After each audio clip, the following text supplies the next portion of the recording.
Today, the satellite environment is becoming dynamic.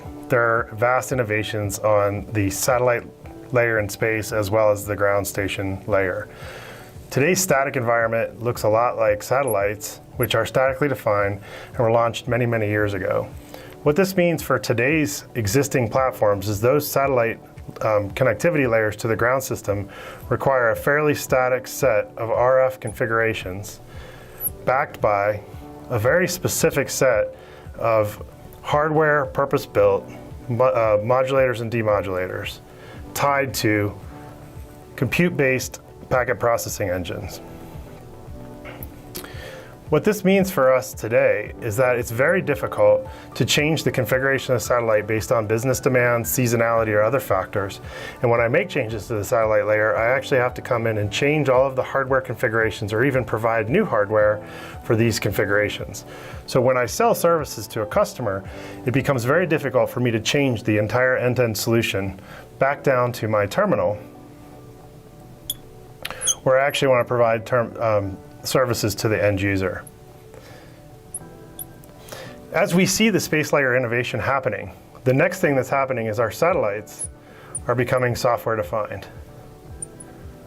And what this means is that from time to time, I want to change the configuration of that satellite based on my business needs, demand creation, seasonality, and other factors. What that then requires is a much more dynamic ground layer to, as the satellite changes the configuration, that we match the ground station. Again, in the previous example, we would have to go through and retune these modems, redeploy these applications. In the new world, we use cloud-based technologies, and OpenSpace in particular uses fully digital and virtualized systems to be able to change this as the demand changes. So for example, in the OpenSpace system, our gateway becomes a set of virtual functions that do channelization and combining, and allow us to tie the resource control from the satellite resource manager that's controlling the space layer to also change the components on the ground layer. And again, this would be something like a channelizer. In our world, we call it an OpenSpace channelizer combiner. These systems are fully virtualized, and used together with a SpectralNet wideband digitizer, we create a fully virtualized cloud that is controlled in conjunction with the satellite layer. Taking that back into the modulation, demodulation, and packet processing, instead of standing up a lot of purpose-built hardware, OpenSpace uses a cloud-based technology which allows us to approximate virtualized processors. So for OpenSpace, each one of these instances is actually a virtualized service chain. So what that allows us to do is, as we need to create new services on the software-defined layer, to our remote, I can then instantiate services on the service chain based on the amount of capacity that's been allocated on the satellite. Or I can simply change the amount of bandwidth that a terminal is getting and increase the size of the modulators and demodulators servicing that process. That also allows us to then tie that system back together to the enterprise customer, providing the end-to-end services. So what's unique to OpenSpace in this case is that the entire modulation, demodulation, and packet processing is 100% virtualized in a cloud. And that cloud computing allows us to access elastic compute, elastic capability, and then tie the changes in real time, orchestrated end-to-end, between the satellite layer and the ground system layer, the modulation layer, and the packet processing layer. What's interesting about OpenSpaces and the unique proposition that we provide is this cloud layer is actually based on COTS, x86, commercial off-the-shelf compute, which means I don't have purpose-built specific mission required hardware that has to be exchanged from time to time. These are generic servers that can be refreshed in a normal IT cycle and can be changed based on the mission requirements of the day.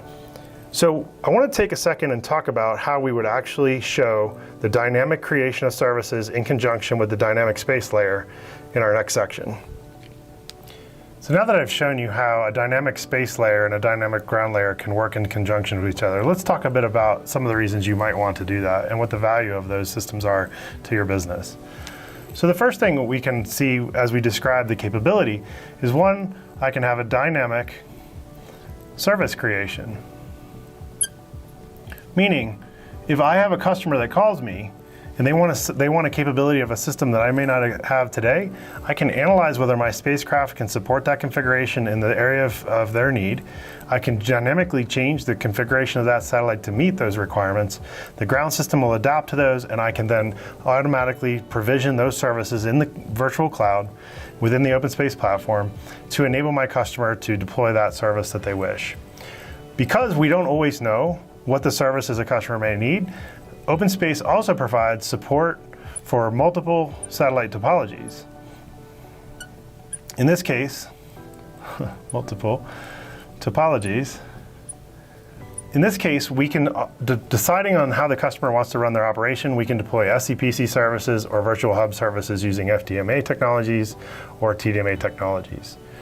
The last one is I might want to then take the benefit of those multiple topologies and deploy them and take advantage of the fact that these are not purpose-built or mission-specific hardware components.